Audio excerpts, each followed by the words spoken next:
You know those moments when the kids ask for a snack again? These mini Choco Pops are my go-to.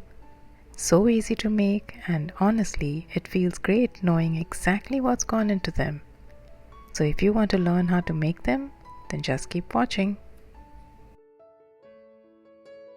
Now this is a one bowl recipe, so take a clean medium-sized dry bowl and taking our first ingredient, that is the room temperature butter, along with castor sugar, or you can use home ground powdered sugar, but make sure to sieve it well.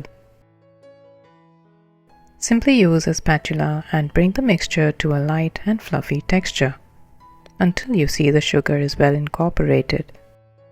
It should take around a minute or so. That looks good. Next, we will add the condensed milk. Now in case you don't have this, you can substitute it with 2 tablespoons sugar melted in 2 tablespoons thick cream.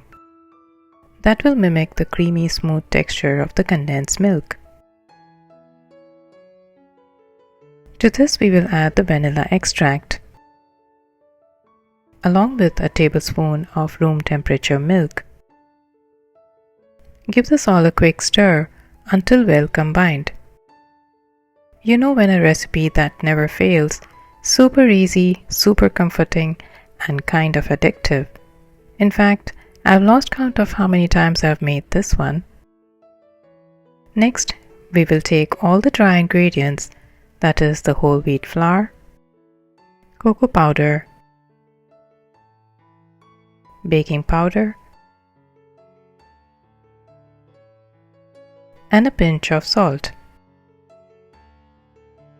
Now remember to use unsweetened cocoa powder here, but in case yours is a sweetened one, make sure to adjust the sugar by a teaspoon or so.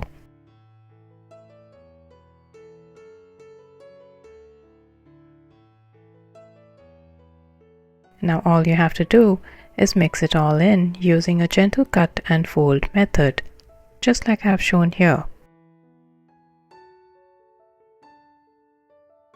Halfway through, and you can add another tablespoon of milk to moisten the dough. What we are doing here is getting the dough to be a pliable consistency, as this is not the regular cookie dough that you would mold with your hands and make it into a shape you want. Adjusting the dough as you go is the key to getting this recipe right based on your wheat flour, but be gentle while mixing. I'd like to mention that this dough cannot be refrigerated like the other cookie dough to bake for another day, as the baking powder once added will need to be activated in the oven to bake. That looks good. And in case you're planning to use the all-purpose flour in this recipe, then you definitely need to reduce the milk, as the all-purpose flour does not absorb as much moisture as the whole wheat flour.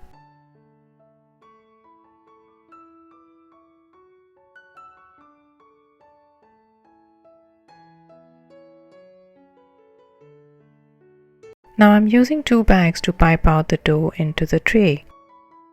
This is only because I find it to be more sturdy. You can very well use a single bag for this. You can use a round tip nozzle for a more defined shape, or simply pipe it out directly from the bag itself. In fact, in my early days of baking, I've also used a Ziploc bag for this purpose. Now bring out the baking tray lined with the parchment paper.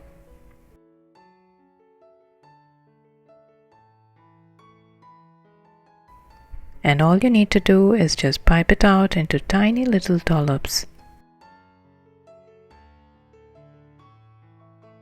leaving just enough space to bake evenly, as they won't spread much, so don't worry about that.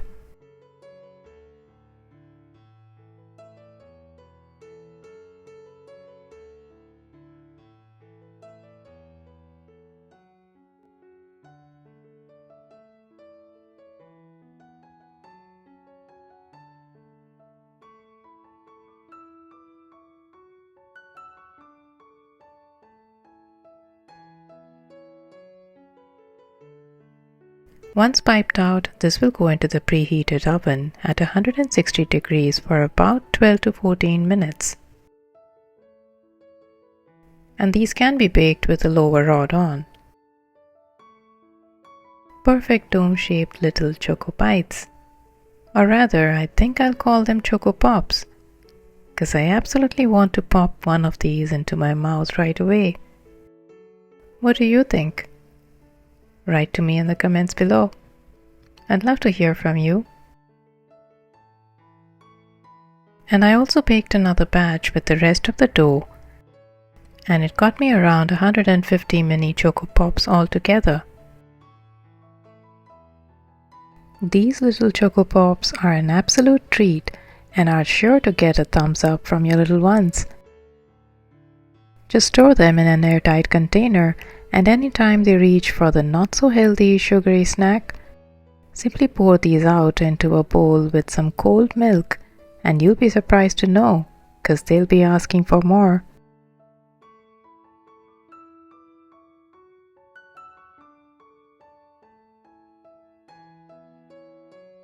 Time to see how they've turned out on the inside. Crisp and firm on the outside, and light and airy on the inside. Perfect little air pockets for a light and airy texture. Give it a try and let me know what you think. Thank you for watching. Bye for now.